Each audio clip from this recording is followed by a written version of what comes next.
أعوذ بالله من الشيطان الرجيم. بسم الله الرحمن الرحيم.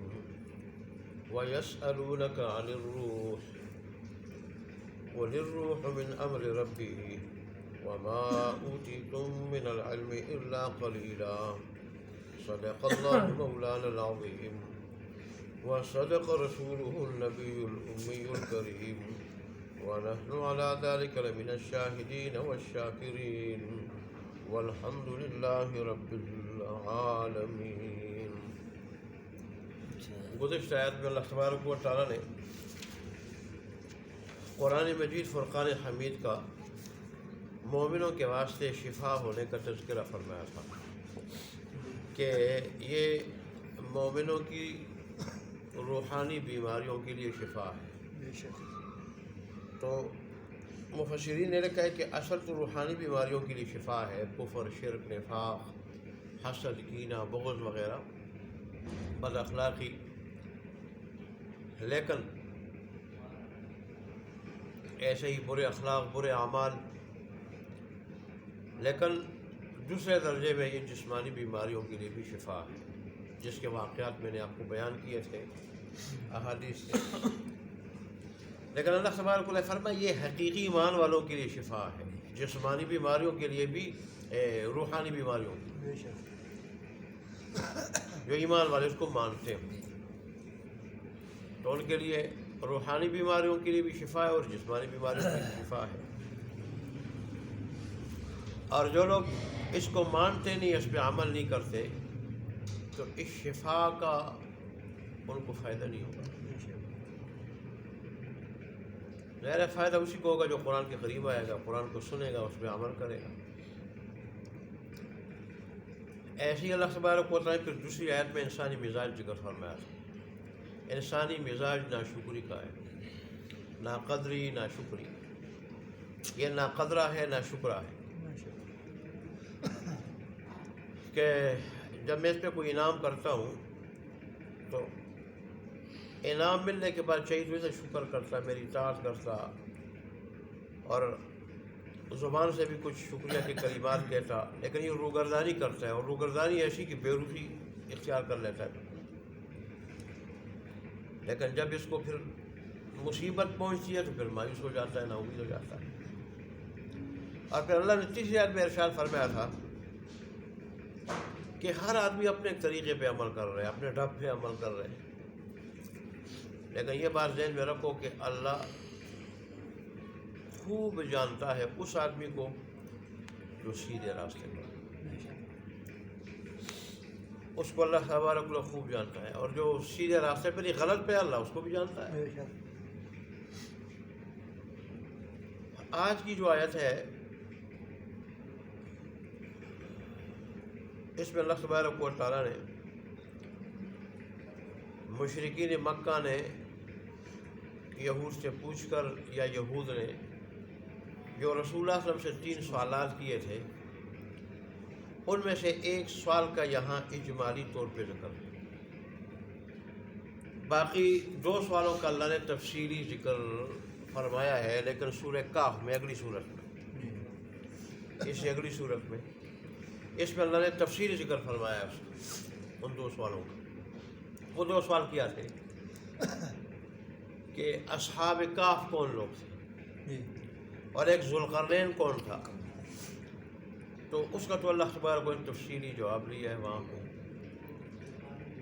لیکن روح کے متعلق جو سوال کیا اللہ نے، اس تبارک و تعالیٰ نے اس کا ان لوگوں کی استعداد، صلاحیت کے مطابق، قابلیت کے مطابق، سمجھ کے مطابق اجمالی طور پہ مختصر جواب دیا.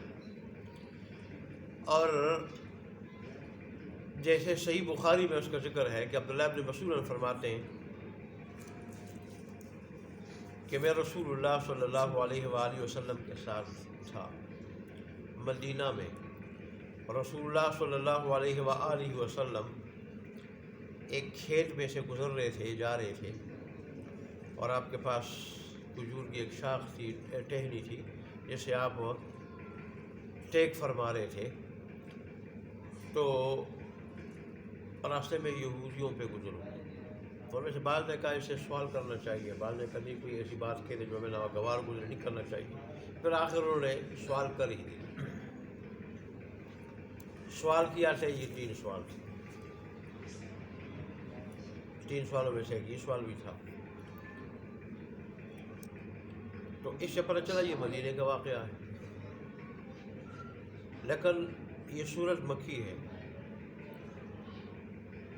اور مکہ کے آخری دور میں، جس کے 2 سال بعد پھر رسول اللہ صلی اللہ علیہ وسلم نے ہجرت فرمائی، 2 سال بعد اس وقت نازل ہوئی۔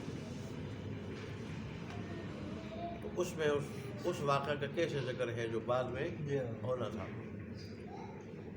تو اس کے لیے ترمذی کی روایت میں آتا ہے، عبداللہ بن عباس سے ان سے منقول ہے کہ رسول اللہ صلی اللہ علیہ وسلم نے مشرکین مکہ نے سوال کیا تھا اور یہود سے پوچھ کے، یہود سے دونوں حدیثوں کو ملانے سے یہ اس بات کا پتہ چلتا ہے کہ یہ سوال 2 مرتبہ ہوا تھا۔ ایک مرتبہ مکہ میں مشرکین مکہ نے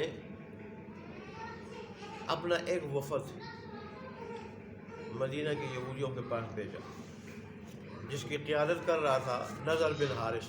یہ وہ آدمی تھا، بڑا سمجھدار آدمی تھا، دنیاوی لحاظ سے۔ حقیقی سمجھدار تو وہ ہے جو آخرت کے لحاظ سے سمجھدار ہو۔ یہ بڑے بڑے بادشاہوں کی مجالس میں پہلے بیٹھا ہوا تھا اور بیٹھ چکا تھا، اور اس کو پتہ تھا کہ کہاں کس طرح بات کرنی ہے۔ جہان گشتہ آدمی تھے، جہان گشتہ آدمی تھا یہ، جہان گشتہ، جہان میں حکومت تھی۔ اس کے خیال میں وفد بھیجا اور ان یہود سے پوچھا کہ ہم کیا سوال کریں جس آدمی نے نبوت کا دعویٰ کیا اس نے۔ تو یہود نے بتایا کہ تم 3 سوال کرو، ایک روح کیا ہے، اور ایک اصحاب کہف کون لوگ تھے، کہاں تھے، کون لوگ تھے، ان کی ہمیں بتا دے ذرا، اور اس طرح ذوالقرنین کون تھا اس کے بارے میں بتا دیں۔ تو وہ کہہ رہے تھے کہ ان سوالات کا جواب نہیں دے سکے گا، سوالات کا جواب نہیں دے سکے گا۔ اگر اسے باتیں بھی ٹھیک بتائی تو اس کا مطلب یہ ہے کہ وہ ٹھیک ہوگا، لیکن سوالات کا جواب نہیں دے سکے گا۔ تو وہ پھر ان سے باتیں سیکھ کے، سوالات سیکھ کے آ کے انہوں نے سوال کیا رسول اللہ صلی اللہ علیہ وسلم سے۔ تو رسول اللہ صلی اللہ علیہ وسلم اس وقت تو خاموش ہوئے، اتنے میں آپ پہ وحی نازل ہوئی۔ جس عبداللہ بن مسعود بھی یہی کہتے ہیں کہ رسول اللہ خاموش ہوئے تو میں سمجھا کہ وحی نازل ہونے والی ہے، آپ پہ وحی نازل ہوئی۔ اور اس کے بعد رسول اللہ صلی اللہ علیہ وسلم نے ان کے سوالات کا جواب دیا، ایک کا تو اجمالی جواب دیا اور دوسرے 2 سوالات کا تفصیلی جواب دیا رسول اللہ۔ پھر جب رسول اللہ مدینہ تشریف لے گئے، وہاں یہود نے خود یہ سوالات کیے۔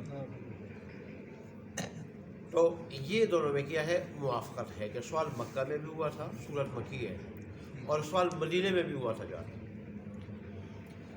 تو اور مزے کی بات یہ کہ تورات میں بھی ایسا ہی تھا، باقیوں کا ذکر تفصیل سے تھا، اور روح کے بارے میں جو سوال تھا اس کا جواب مختصر اور اجمالی طور پہ تھا، مختصر تھا اور اجمالی طور پہ۔ تو اب انہوں نے جب یہ دیکھا کہ تو تورات کے مطابق ہے، لیکن ساتھ اس میں یہ بھی ہے کہ آپ کو بہت تھوڑا علم دیا گیا ہے۔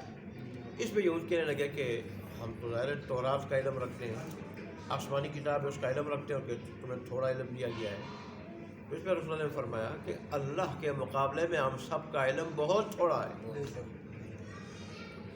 حالانکہ رسول اللہ صلی اللہ علیہ وسلم کو مخلوق میں سے سب سے زیادہ علم دیا گیا تھا، سب سے زیادہ۔ آپ خود فرماتے ہیں کہ مجھے اولین اور آخرین سے زیادہ علم دیا گیا ہے، لیکن غیر اللہ کے مقابلے میں آپ کا علم کیا تھا بہت تھوڑا۔ تو روح کا جواب کیا دیا، روح کے بارے میں جو سوال تھا اس کا جواب کیا دیا۔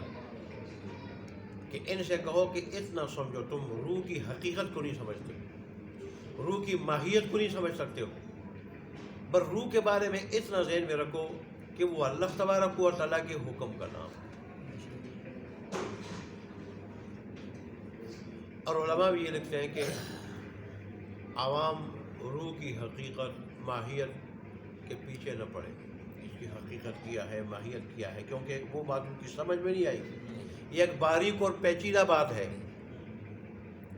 اللہ نے حضرت انسان کو بنایا بڑا پیچیدہ بنا ہے، چھوٹی دنیا ہے یہ، آج تک سائنسدان بھی اس کا پورا مطالعہ نہیں کر سکے۔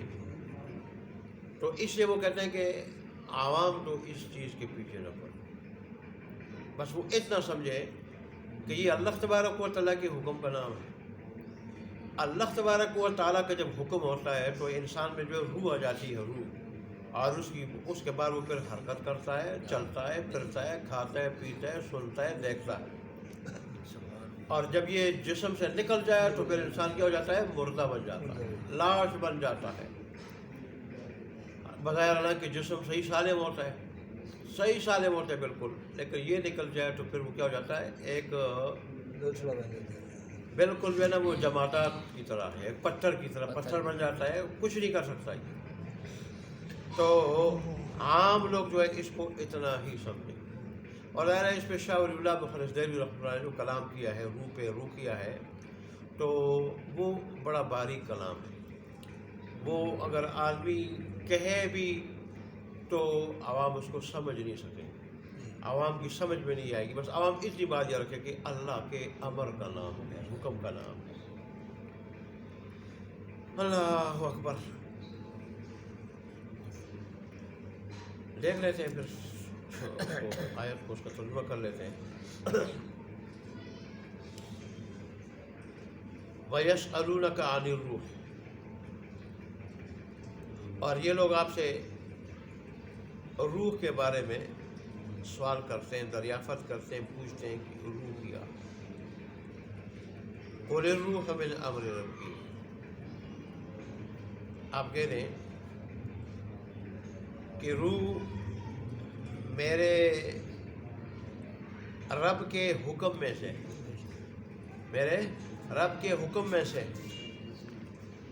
اور حضرت علی کا بھی ارشاد ہے، وہ فرماتے ہیں کہ عوام کے سامنے، عام لوگوں کے سامنے ایسی بات مت کہو کہ جنہیں وہ سمجھ نہ سکے، تو اس طرح وہ قرآن کا انکار کر دیں۔ کیا تم چاہتے ہو کہ لوگ قرآن کا انکار کر دیں؟ جیسے اللہ نے ان کی سمجھ کے مطابق جو بات تھی اتنی گئی۔ ایک تو آپ یہ کہیں کہ روح میرے رب کے حکم میں سے، اور دوسرا وَمَا أُوتِيتُم مِّنَ الْعِلْمِ إِلَّا قَلِيلًا، تمہیں علم نہیں دیا گیا ہے مگر بہت تھوڑا۔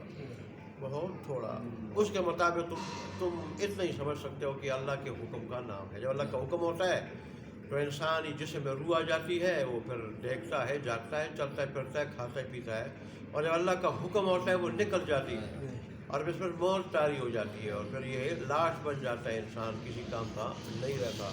اللہ تبارک و تعالی ہمیں اپنے دین کی سمجھ عطا فرمائے اور عمل کرنے کی توفیق عطا فرمائے۔